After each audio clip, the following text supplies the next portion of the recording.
जय हो छठी मैया। बाजन कहेले हम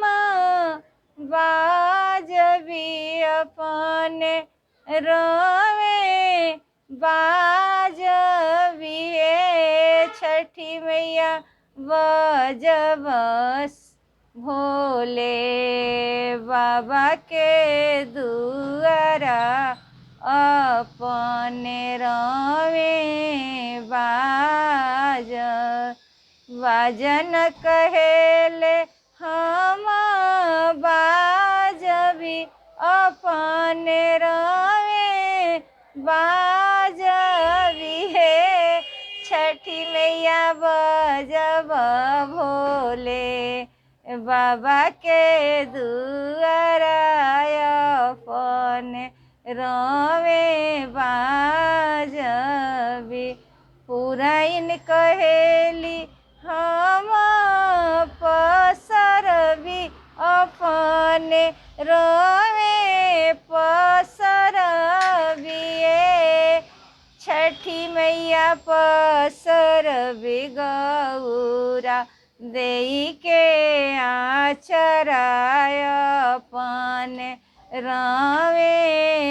पसरबी ये छठी मैया पसरबी गौरा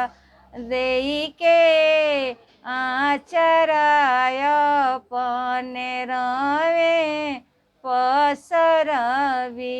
बाजन कहेले हम बाजबी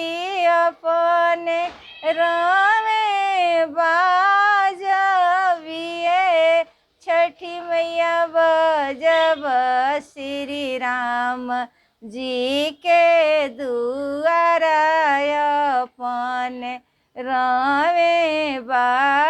बाजबी ये लालना बजब दशरथ राजा के दुआरा अपने रोवे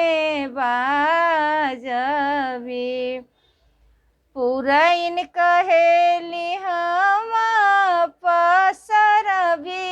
अपने रोवे पसरबी छठी मैया पसरबी सीता देई के आचरा अपने रोवे पसरबी ये छठी मैया पसरबी सीता माई के आचरा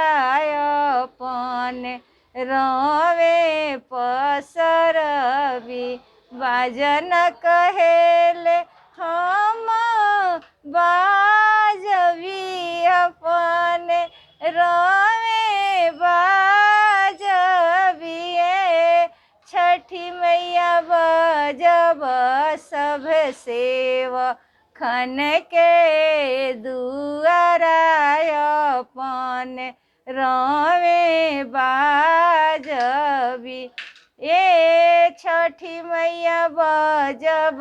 सब सेवखा लोग के दुआरा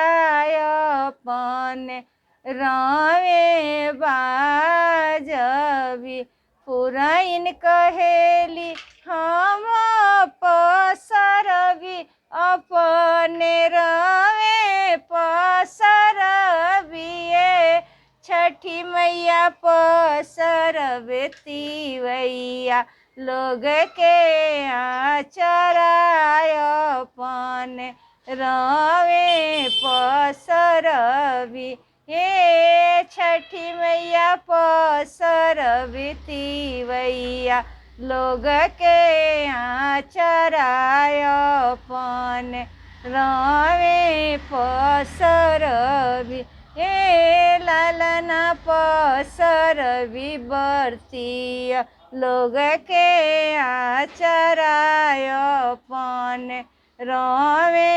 पसरबी। जय हो छठी मैया।